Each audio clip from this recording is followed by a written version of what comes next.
Hello and welcome back to part 3 of our weight loss discussion. We've been going through weight loss and talking about why it's so difficult to lose weight. We went over an overview on part 1. Last time we talked a little bit about nutrition, and today we're going to talk about the psychology of weight loss. And this is all really has to do with the brain and how the brain works and why our brain gets in there and messes around with our ability to lose weight. Why is it tough to lose weight? Well, our brain makes it hard.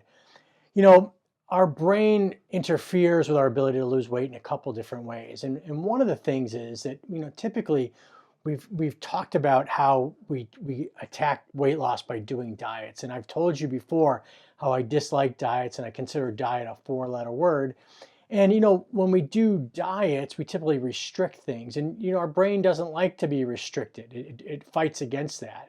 And an example I typically use is one of licorice. Now, I don't know whether you like black licorice or not, but I'm not a fan of black licorice. But let's just pretend for the sake of argument that you don't like black licorice. But every day I see you and you don't like black licorice, but I hold up a piece of black licorice to you every day when I see you and I tell you, you can't have this. Okay, now you don't like black licorice. So the first time I show it to you and I tell you that you can't have black licorice, you don't like it, who cares? But if I do that for long enough and consistently enough, eventually guess what happens? Just the fact I tell you that you cannot have it makes you want it, right? You don't even like it, but eventually you want to have that black licorice because I'm telling you that you can't. So restrictive diets are like that. The more I tell you you can't have it, the more you want it. So it plays with our brain.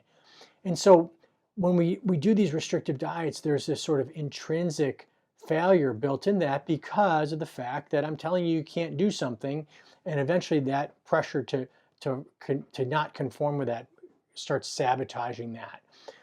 We sometimes talk about the power of habit. If we can get people doing things that are not restrictive, that they actually are somehow become enjoyable, that are not overly restrictive.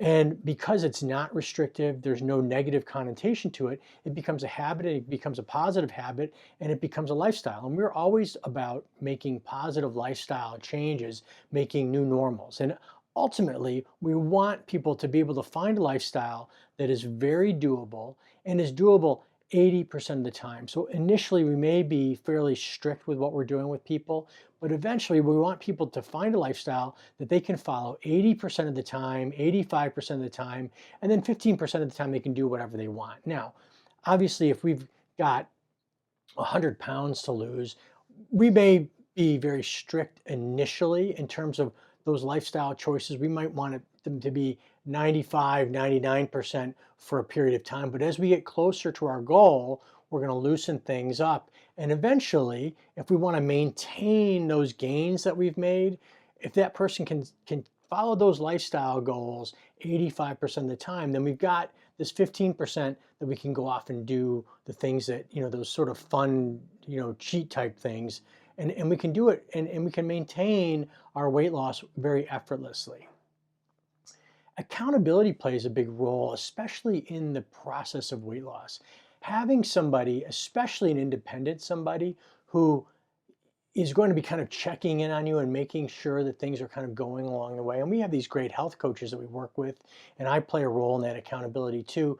And I can't tell you how many times we have folks that come in and, tell me in the course of our follow-ups that, hey, doc, I was at this party this weekend and they had my favorite, cheat food there, but I didn't do it because I knew I was coming in to weigh in on Tuesday and I had an appointment with you or with the health coach and I knew I was coming in. So and that, motivated me not to cheat this weekend.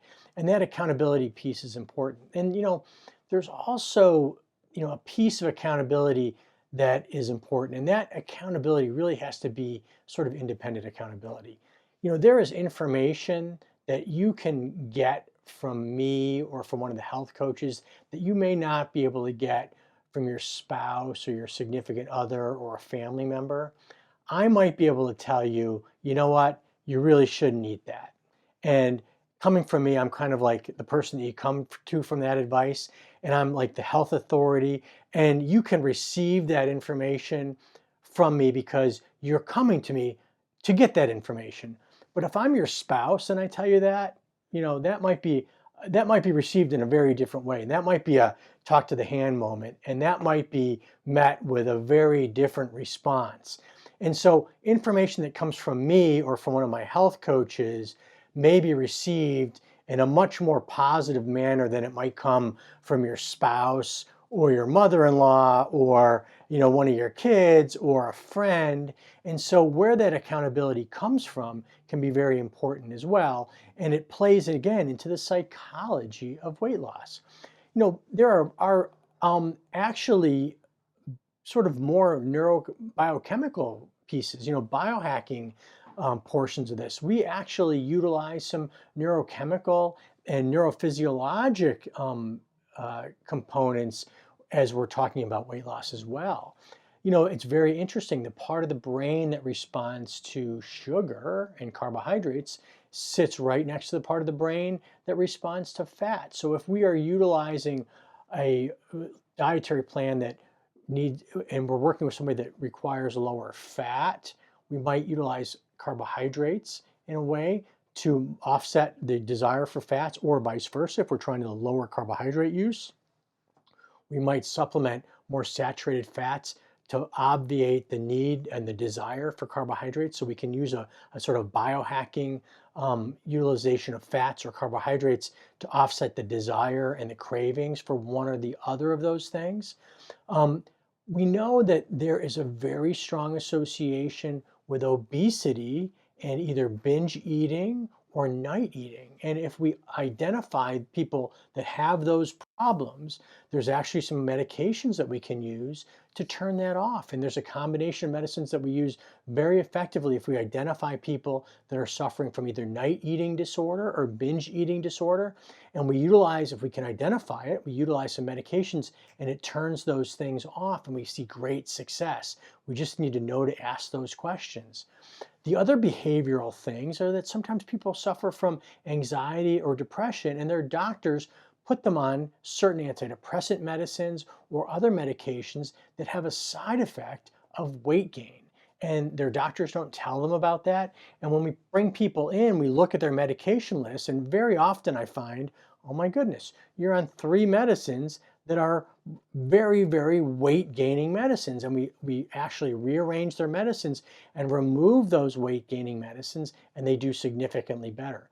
The problem with especially antidepressants is that they're very insidious. They don't cause weight gain right away. They typically cause weight gain 3 to 6 months after you've been started on them. And these antidepressants are widely used. They're very, very common. And the majority of them cause weight gain, but there are a few of them that are weight neutral. And we can very often substitute a weight gaining medicine for a weight neutral medicine and can have significant improvement on weight gain. And if you've been started on an antidepressant and had no weight problems, and 6 months later you've gained a significant amount of weight, that may well be the root cause of the problem. And so that sometimes is an easy fix. And so those are just some of the brain related things, and they can go from psychology, they can go from behaviors, they can go to habit, to neurochemical, neurophysiologic, and neurohormonal issues as well. So that's sort of the next part of our discussion. I think the next portion of the weight discussion is going to be more about hormonal aspects of weight gain, and we'll talk about thyroid, about cortisol, about estrogen, progesterone, testosterone, and some other things. And that will be part 4, which will come out next week. Go back and look at the other parts if you've got interest. We are going to be expanding the wellness stuff as we go along. We're continuing to discuss COVID and those pieces also. We'll be posting, I think we are going to be trying to post the wellness content on Wednesdays. Sometimes it may slip till Thursdays, but look for wellness content on Wednesdays. As usual, look at our Facebook page. Please follow us on Facebook, subscribe to our YouTube channel as well. Everybody stay safe. I'll be back soon. Have a great day.